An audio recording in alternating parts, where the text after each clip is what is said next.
Joining us now is John Schram. John is Norman Paterson School of International Affairs, Queen's University, and more particularly for this discussion, the former ambassador from this country to Zimbabwe, Angola, Ethiopia, Eritrea, and Sudan. And I haven't even talked about where you were High Commissioner, which is other African countries as well. All of which is to say, welcome to TVO. It's good to have you here. Thank you. It's good to be here. We're here to talk about Sudan's referendum taking place in January 2011. And to that end, Michael, can we ask you to bring up the maps, please? Sudan, everybody has heard of course, but you may not know that there is a referendum coming up on potentially making a new country out of the southern part of Sudan. That's roughly where the line would go, the dividing line, if the referendum is successful. I guess we want to start by a simple question. Why are they having this referendum? Well, I think the referendum is essentially to put an end to centuries of a clash of cultures. The northern Arabist Muslim part of the country has traditionally worked hard to contain a more African and, as we usually say, animist Christian south of the country. And this has been going on for many years, and except for a brief time between 1972 and 1983, there's been a very bloody civil war going on there. Why do so many in the south want to separate from the north? Well, of course, they don't like being contained by essentially an Arab Muslim group of people who feel themselves quite superior to the south, and who, after all these many years, starting with British colonialism and stretching through to the present, are superior, if only because they have made sure that the development money, the growth in the economy, the center of government, everything has happened in Khartoum, the capital of the north. And now I think the people in the south, well, I know the people in the south for these years have come to resent that. Any idea what the outcome is going to be? Well, that's a hard one to predict, because I always like to be optimistic about Africa, and particularly about a conflict like that that's going on in the Sudan. I see in The Economist magazine a correspondent by the name of Richard Walker, who has lived both in the north and the south, says that it's going to be peaceful in the sense that the north is not going to try to overcome the results of the southern almost certain vote for secession. But then he goes on to say, but there will be perhaps fighting in the south. I would like to be a little bit more optimistic and to think that the north will indeed, as they've promised to do, go through with the referendum, and that with massive intervention from abroad, and that's why this issue is important to Canada, that the South can be made stable too. Okay, going to come back to a lot of those themes, but before we do that, you did touch on, in an earlier answer, the 20-year-long civil war that did take place in Sudan. And I think it's probably worth reminding everybody a bit about that and how the ceasefire came about and how well that is holding so far. Well, I'm sorry to say that it's been a lot longer than 20 years, in fact. But the worst part of the confrontation, you're quite right, is in 20 years. Over 2 million people have died as a result of this. This has been a very costly resistance, particularly on the part of the South, almost entirely on the part of Southern Sudanese, against this effort to contain them, to change them, to introduce Sharia law, to make them much more resemble the people in the North. Consequently, they've been resisting this very strongly over the time, and with some support from places like the United States, Canada, not supporting the armed struggle, but supporting the southern entity, the SPLA and SPLM, in resisting the North. How long has the ceasefire held, and is it well, really holding? The ceasefire came along in 2005, and we were all immensely encouraged. I'd like to think that Canada played a bit of a role. Certainly Norway played a considerable role. The United States, of course, the European Union, in pressing the North to see that there was a better way forward than to continue this very bloody onslaught against the South. And if the referendum goes ahead peacefully as scheduled, and the North and the South do in fact create two separate countries, I mean, again, we're crystal ball gazing here a little bit, but is that more likely to encourage a continuation of the ceasefire and peacefulness, or is that more likely to encourage quite the opposite? Well, that's of course what everybody is worrying about, and my own sense is to disagree a bit with The Economist, a dreadful thing to do, but the people that I know in Sudan from the time that I was ambassador there, albeit I was living in Addis Ababa, it's always hard to be ambassador of a country when you're living in some other country. But the people that I know there, the leadership that I know there, are going to find this a very bitter pill to swallow if the South does indeed vote for secession, as most commentators think that it will. Partly because they've invested so much in trying to prevent secession, in trying to contain the resistance from the South, but most particularly now because there's oil along the frontier between the two, this notional frontier. 85% of it is in the South. Not very far in the South, but nonetheless in the South. The Economist says the North won't dare try to resist a secession vote because the pipeline to get this oil out of the country to the Red Sea goes through the North. Well, I'm afraid I'm not quite so sanguine because, as I say, the people that I know in the North are going to find their sense of superiority is still every bit as strong. Their sense of feeling that they should be running the whole of Sudan certainly hasn't lessened because they've joined in a peace agreement. And consequently, it is crystal ball gazing, as you say, and it's a bit, it would be a brave person who would make a prediction one way or the other. And remind me, isn't there, I mean, there is the one overarching referendum, but then isn't there one city that's right on the boundary that has to decide? Yes, there is. And they're having a second referendum? Then they are going to have a separate referendum. And there's a lot of oil there. And there's a great deal of oil there, you see. So both sides We're want a bit that familiar with this in Canada because Talisman Oil, one of Canada's better, in fact, in business sense, used to be a participant in the oil exploitation in Sudan, and they too were along this border. You know, it's a hard thing, as the North has discovered, as we have all discovered.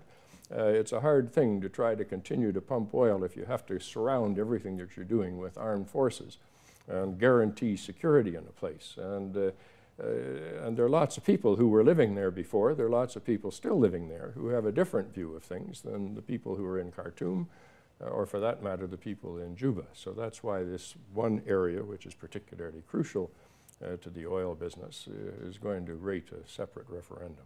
You heard what Hillary Clinton had to say about this area. She called it a ticking time bomb. Well, I'm afraid I didn't know that, but I Did you go that far?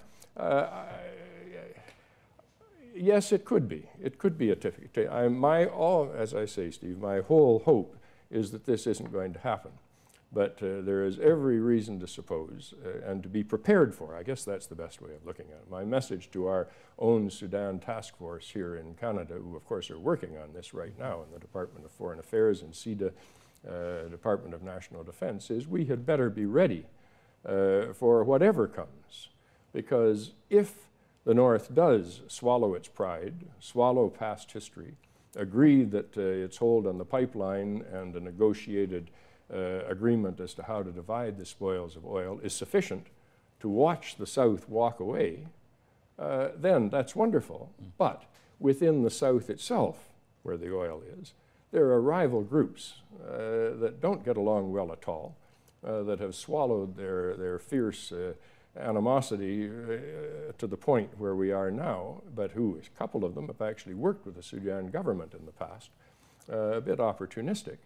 And so the Economist and myself and some others think that we're going to have to face the fact that there could be violent rivalries in the South. Well, let me check this. I want to make sure I've got the quote right here, the source. Richard Cockett, his book, Sudan, Darfur, and the Failure of an African State. He describes if southern Sudan is created as a separate country, he calls it, it has the potential of becoming a pre-failed state.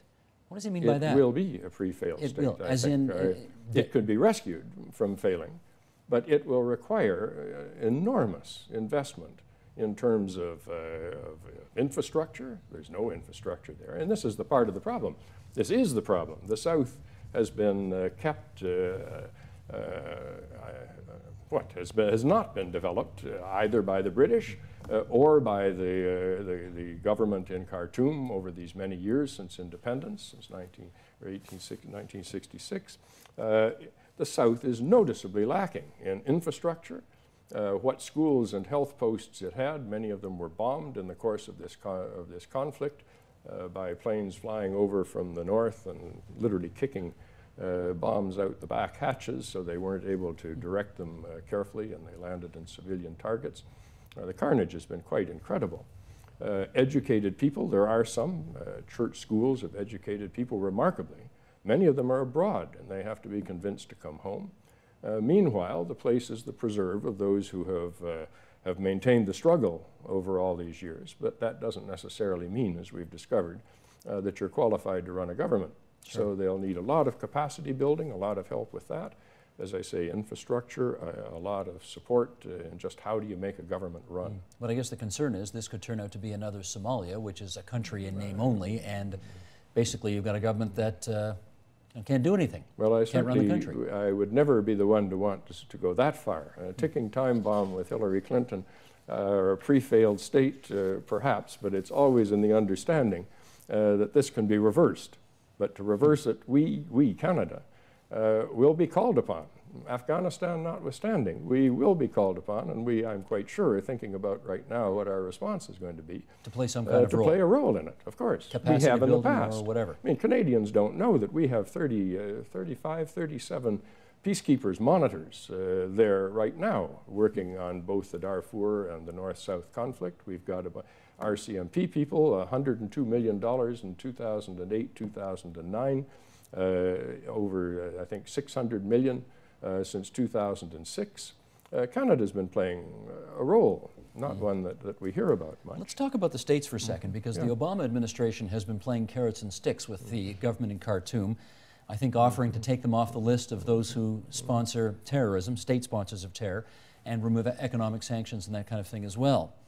What's been the reaction to the government, or from the government, to that offer? Well, the reaction would be just what you would think if you were a proud president of Sudan who has stood up as he sees it, and is, I must quickly say, not just the president, the opposition parties too. One of them is run by a chap named El Turabi, who is even more extreme than Mr. Bashir, the president. But even a fellow who has at one time, whose family have been around for a long time, historians will know that, and who at one time was prime minister, the Al-Mahdi, the Ummah party, none of them really believe that the South is not part of Sudan and really believe that this should separate.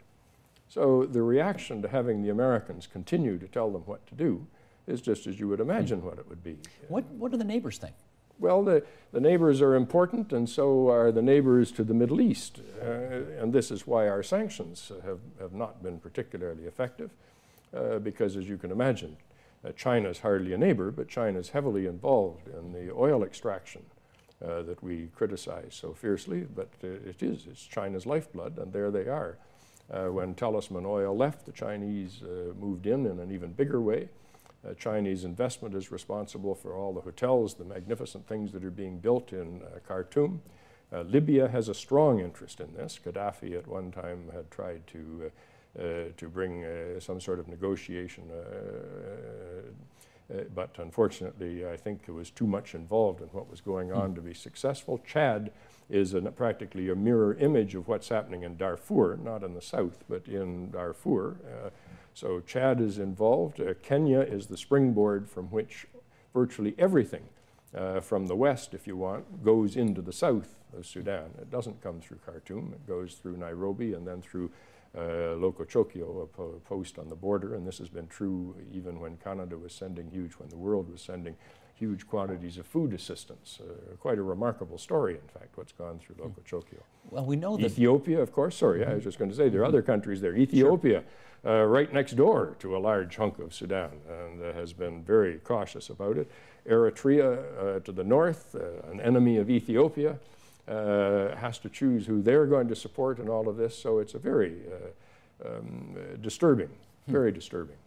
We know that the countries there are, in essence, you know, somebody 100 years ago drew maps lines on a map, and that's how these countries got created. There's a lot of sort of, you know, a lot of false boundaries there, and so I'm not sure what the technical term would be, but you've got ethnic groups living together who, you know, would prefer not to. Would prefer not to, I guess is the best way to put it. If this Sudanese referendum goes ahead, and if it's successful, how much of a precedent does that set for other countries that feel that maybe they ought not to be a single country, but maybe two or even three? That comes home in many ways to many countries. Including this one, That's right, in fact, including this one.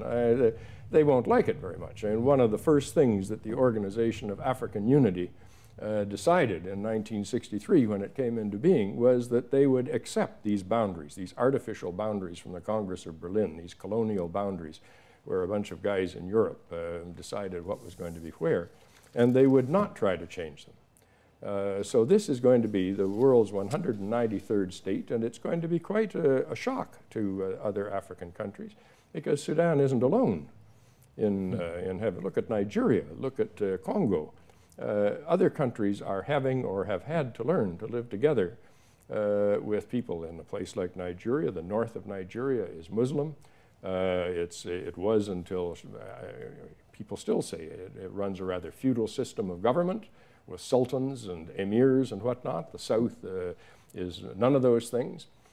So Sudan is getting away lightly if they have secession, because in fact that's one problem that will be resolved. But just to go on for 1 second more, the worry that people have in the south is that there are groups there that don't get along very well together. One last question. What would the new country be called? I have not the slightest idea. You know what, in all the New stuff... Sudan has been a very popular, popular suggestion. Southern Sudan is the one that we're all using now. Yeah. All the stuff I've read has never indicated what the new country would be called. I think that's for them to decide. But if, in fact, we talked a second ago, but if it all goes according to Hoyle, fine, great. If it doesn't, if it dissolves, country is stillborn, the North makes mischief, what will that say about the international community's abilities or efforts to resolve conflicts more as opposed to less peacefully? Well, can I turn that around a little bit and say that I would hope that we have learned from places like Afghanistan, if you want, but from other situations that we've had some good things to try to do quickly to prevent it rather from disintegrating, from falling into the chaos that you suggest might happen. And that's where I put my hope. And as I say, I'm quite certain that people in our Department of Foreign Affairs and SEDA, Department of National Defense, are very much aware of all the things that could happen on the 9th of January when this referendum comes along, and are producing scenarios of what our response, what the Canadian response, and what the international response is likely to be. That's John Schram, our former ambassador to Zimbabwe, Angola, Ethiopia, Eritrea, and Sudan. Good of you to come into TVO tonight. Thanks so much. Well, it's an important issue for Canadians, so thank you, Steve.